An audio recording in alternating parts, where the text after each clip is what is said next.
Hello and welcome to this episode of Death by Bunjie. This is another one of those lawyer Death by Bunjie episodes where I talk about a legal issue within the hunting community. And I hope you like these kinds of videos. If you do, let me know. If you don't like this kind of video, let me know. I can stop making them, whatever, but I think it's a lot of fun. And it's something that I am kind of passionate about, something I know a little bit about, and therefore I can share that information with you. This is not legal advice. Remember that. This is not legal advice. I'm not telling you everything that applies as far as the law is concerned in your jurisdiction where you are hunting. The federal government, the state government, the local governments all have their own regulations, and we are responsible for complying with all of them. Case in point, only recently Pennsylvania authorized Sunday hunting. Yes, we've got some Sunday hunting opportunities here in Pennsylvania. But with that came some other modifications to Pennsylvania law. Specifically, believe it or not, now if you hunt on Sunday, you have to have landowner permission. That's right, written permission from the landowner. If you don't own the property that you're hunting on a Sunday, you have to go and get written permission. Just a little note from them saying, hey, you know, so-and-so has my permission to hunt here, and then they sign it. Hunting laws are always changing, and we can't just assume that what we did last year is the same this year. With these hunting seasons coming up, just take that into account. This video is thanks to a friend of Bunjie who sent me an outdoor news, a Pennsylvania Outdoor News article, and I'll put a link in the description to that article. It says, hey, Rich, did you know that you can't be filming on public ground in Pennsylvania? Did you know that?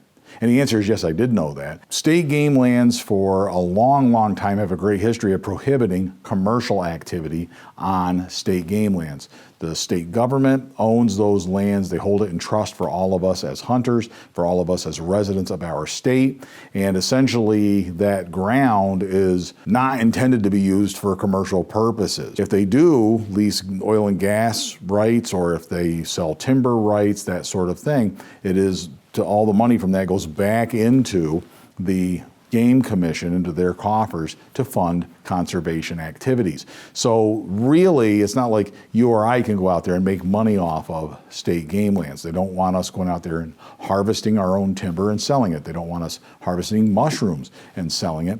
We certainly can't harvest wild game and sell that. But making YouTube videos is also another commercial enterprise if those videos are monetized. I've known this, right? And for that reason, Death by Bunjie's videos, when I've hunted in the state game land kind of lands in the past, I typically do not monetize those videos. There's no ads on them, and I don't get any ad revenue or anything like that off of those videos. I still love the state game lands, right? I'm not gonna stop going out there and enjoying the state game lands because I really, really do like the adventure of exploring the local area, even other places. But I don't monetize those videos. Those are just videos that I make because I like making videos, and I put those videos on YouTube. Obviously, this goes for fishing as well. It's not just hunting, and it would go for hiking videos or anything of that nature. You are free to enjoy those lands, but the public ground is not for commercial enterprises. Some of the state parks maybe, or maybe we're talking about federal government lands, that sort of thing. Those places, they can authorize you to do that if you buy a permit, right? You give them $100 in some situations, and they will let you go out there and film. Now, a lot of this stuff, you're probably thinking, this is pretty overwhelming. It's just getting so complicated. I have to learn about the rules of Sunday hunting because that changed, and I gotta make sure that I'm complying with all of my crossbow hunting legislation. And now I've gotta pay attention to whether or not I can use my camera when I'm out there, right? All these rules, it can get very overwhelming. Well, hold on.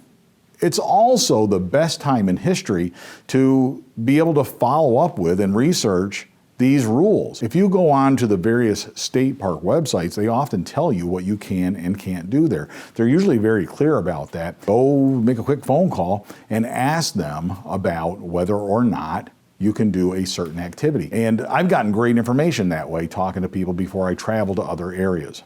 And when we talk about traveling to other areas, holy cow, here is a big one. Drones, right? I am a certified drone pilot, and that's something I take very seriously. And the laws regarding that are very complex, and I had to take a class in order to pass a test in order to go do this. Sound familiar? It's a lot like hunting. You had to go to your class, get your hunter safety certification. It's the same thing here. I had to go take a class so that I would know enough to pass my Part 107 drone certification.